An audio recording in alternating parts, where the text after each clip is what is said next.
Today we will be discussing the internal structure of throat, and this topic some students find to be very typical, although it's too easy. So let's discuss. So here we have the diagram, and I have tried my best to keep this diagram as simple as I can do. तो मैं जितना इसको simple रखने की कोशिश कर सकता था वो मैंने की. तो अब एक एक करके हम इसके सारे कंपोनेंट्स को डिस्कस करते हैं कि आखिर हमारा जो फ्रंट पार्ट ऑफ नेक है, थ्रोट है, वो किस तरीके से इंटरनली जो है फंक्शन करता है और दिखाई देता है.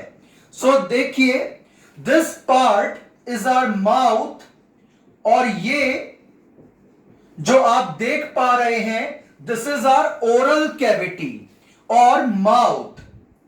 तो ये हमारा ओरल कैविटी आ गया, माउथ आ गया, जहां पर हम अपने खाने को, पानी को स्टोर करते हैं, रखते हैं, फिर च्यू करते हैं.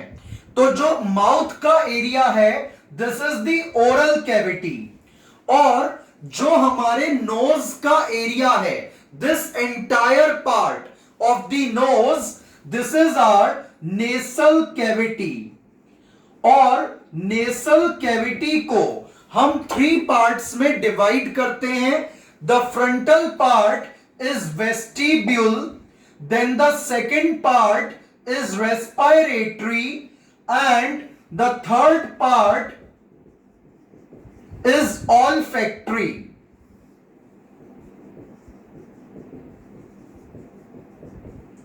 And this part is olfactory part. तो हमारा ये आ गया ओरल कैविटी वाला पोर्शन, और ये आ गया नेसल कैविटी वाला पोर्शन. तो ये हमारा नेसल चैम्बर आ गया, और यहां माउथ में हमारा ये वाला ओरल चैम्बर या ओरल कैविटी आ गया.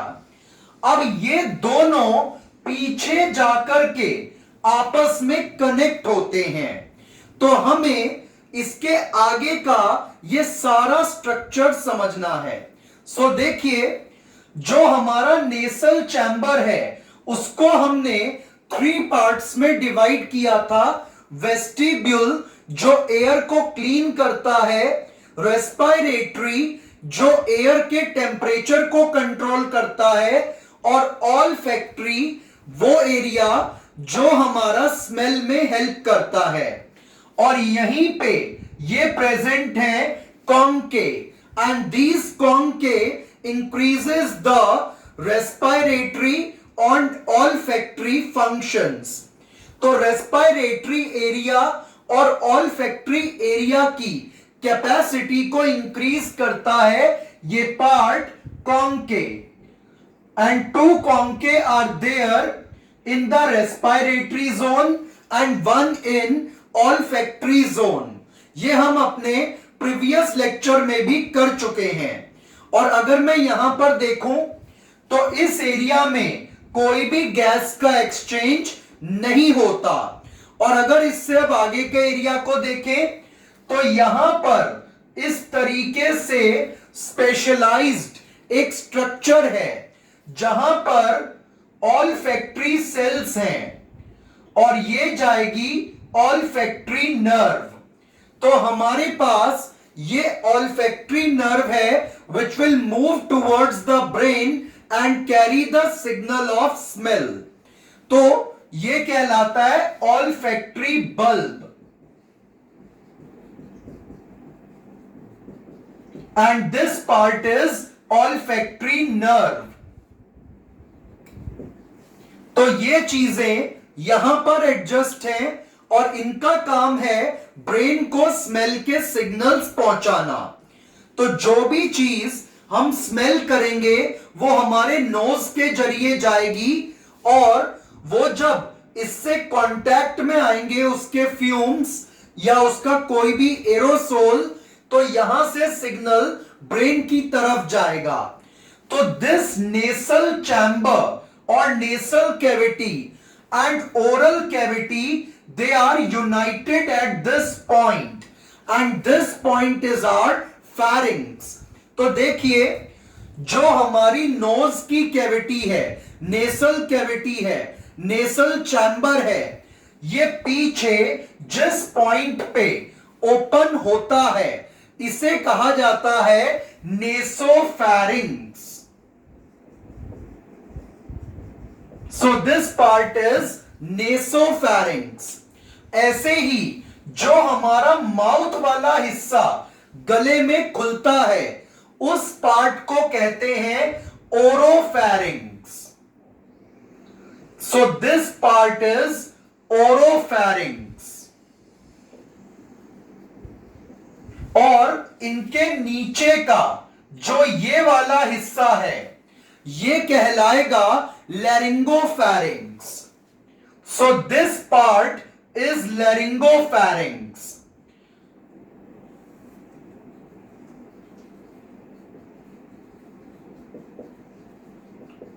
तो जहां हमारी नोज खुलती है पीछे की तरफ वो पार्ट नेसोफैरिंग्स, जहां माउथ खुलता है पीछे की तरफ वो ओरोफैरिंग्स, और उन दोनों के नीचे का एरिया वो हाइपोफैरिंग्स या लैरिंगोफैरिंग्स कहलाता है।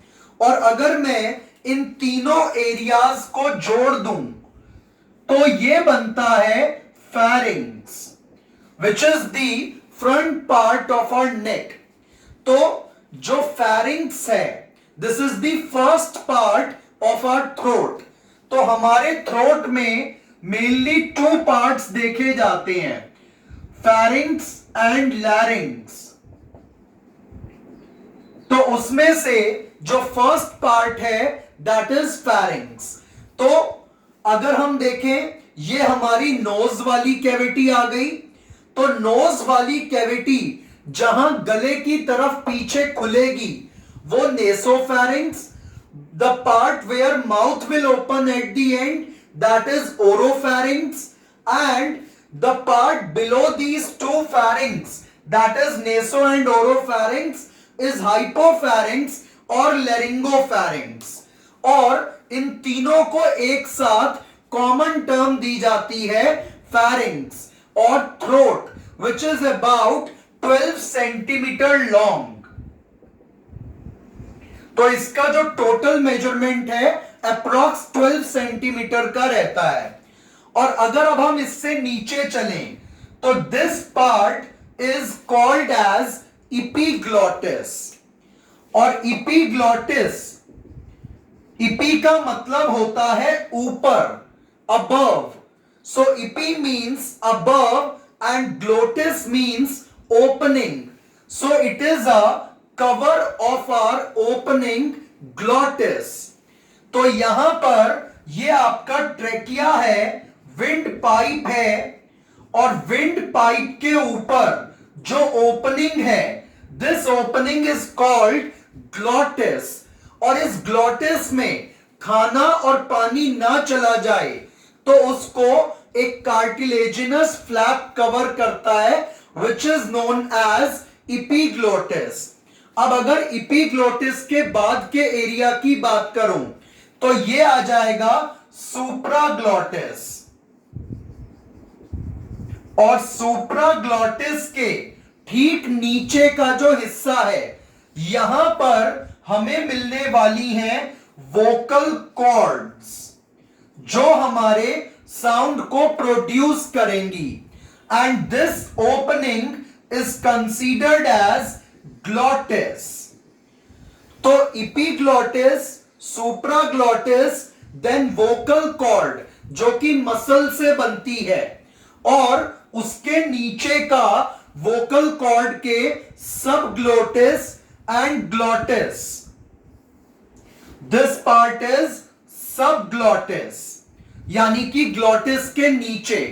तो इपीग्लॉटिस आ गया, सुप्राग्लॉटिस आ गया, वोकल कॉर्ड आ गया, ग्लॉटिस आ गया, सबग्लॉटिस आ गया। ये सबको जोड़ दूं तो बन जाता है वॉइस बॉक्स लैरिंग्स। तो बहुत ही सिंपल है ये सारा कंपोनेंट। और this part is vertebral column और बैकबोन। और ये जो आप पाइप देख रहे हैं, this pipe is food pipe oesophagus. तो इसकी जो ओपनिंग वाला पार्ट है, this part is also considered as gullet. तो अगर अब हम देखें तो हमारे पास जो कंपोनेंट्स आए, सबसे पहले नोज वाला कंपोनेंट, नेसल कैविटी, जिसको हम 3 पार्ट्स में डिवाइड करते हैं। फ्रंटल पार्ट जो एयर को क्लीन करता है, जहां पर हेयर होते हैं, this part is called vestibule.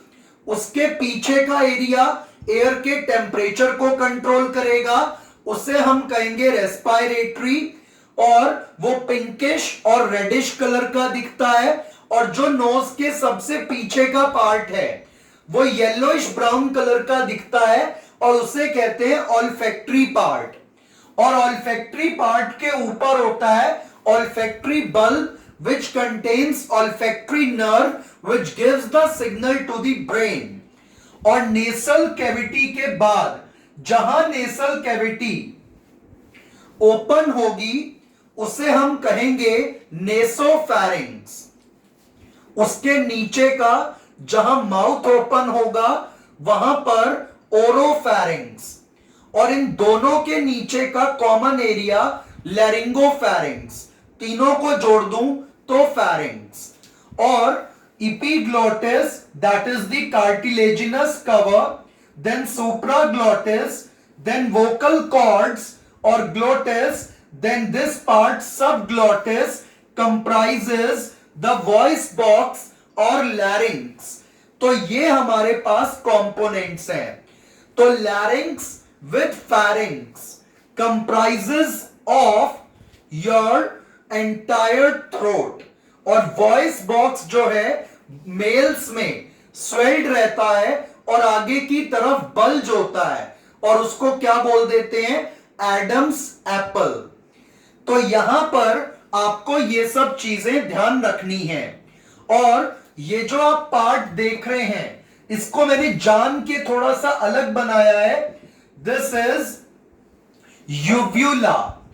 जब हम अपना कभी माउथ को ओपन करते हैं तो पीछे एक बेल जैसा स्ट्रक्चर दिखता है हिलते हुए, दैट इज यूव्यूला। एंड दिस यूव्यूला ये क्या करता है, ये बना हुआ होता है मसल का और कनेक्टिव टिश्यू का। तो ये मस्कुलर स्ट्रक्चर है, ईयर ड्रॉप लाइक शेप है। तो टीयर ड्रॉप लाइक शेप आ गई, मस्कुलर स्ट्रक्चर है, सलाइवरी ग्लैंड से एसोसिएटेड रहता है, सलाइवरी टिश्यू से। और इसका काम होता है कि जब कोई लिक्विड फूड आप लें तो वो आपकी नोज में ना चला जाए। तो अगर आप कोई लिक्विड फूड ले रहे हैं तो वो आपकी नोज में ना चला जाए, उसे कंट्रोल करेगा यूव्यूला।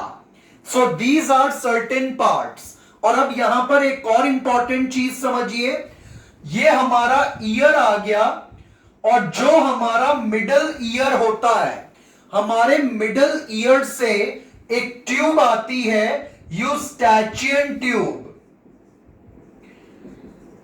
तो यूस्टैचियन ट्यूब की ये ओपनिंग है। तो हमारे मिडल ईयर से एक ट्यूब आती है, वो ट्यूब भी हमारे गले की तरफ खुलती है। तो यूस्टैचियन ट्यूब नेसोफैरिंक्स में ओपन होती है। और ये जो ओपन होगी, इस ट्यूब का काम क्या होता है कि मिडल ईयर में एयर के प्रेशर को कंट्रोल करे, और अगर कभी कोई चीज गलती से ऊपर जाने लगे तो उसको रोक दे। और ये बैक्टीरिया वगैरह से भी मिडल ईयर को प्रोटेक्ट करती है, और अगर वहां पर कोई खराब सिक्रीशंस आ जाएं तो उनको नीचे लाती है। तो ये ट्यूब मिडल ईयर से आ रही है, और इसका काम होता है एयर का प्रेशर मेंटेन रखवाना ईयर के अंदर, और साथ साथ ईयर से जो मिडल ईयर के अंदर सिक्रीशंस बन जाते हैं उनको लाकर के नेसोफेरिंक्स में एग्जिट करवाना, तो ये भी आपको यहां मिलेगी। इसके साथ साथ हमें यहां पर एक नेसोफेरिंक्स के अंदर ही टॉन्सिल भी मिल जाता है, which is known as pharyngeal tonsil. तो इसमें फेरेंजियल टॉन्सिल मिल जाएगा और ओरोफेरिंक्स के अंदर पैलेंटाइन टॉन्सिल मिल जाएगा। तो इसमें पैलेंटाइन टॉन्सिल और नेसोफेरिंक्स में फेरेंजियल टॉन्सिल। तो यहां पर आपको टॉन्सिल्स भी मिल जाएंगे। तो ये जो टॉन्सिल्स हैं they protect us from the various bacterial और वायरल इंफेक्शंस, और उस टाइम पे ये स्वेल कर जाते हैं and we have sore throat. तो जो हमें गले में खराश होती है इन टॉन्सिल्स के अंदर स्वेलिंग से हो जाती है।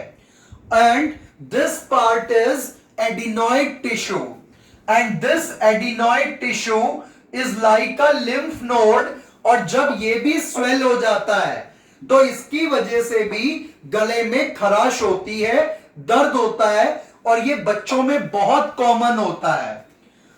And this is a part of our immune system.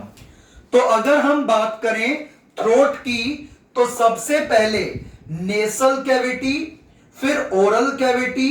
जहां नेसल कैविटी खुलेगी वो नेसोफेरिंक्स, जहां ओरल कैविटी खुलेगी वो ओरोफेरिंक्स।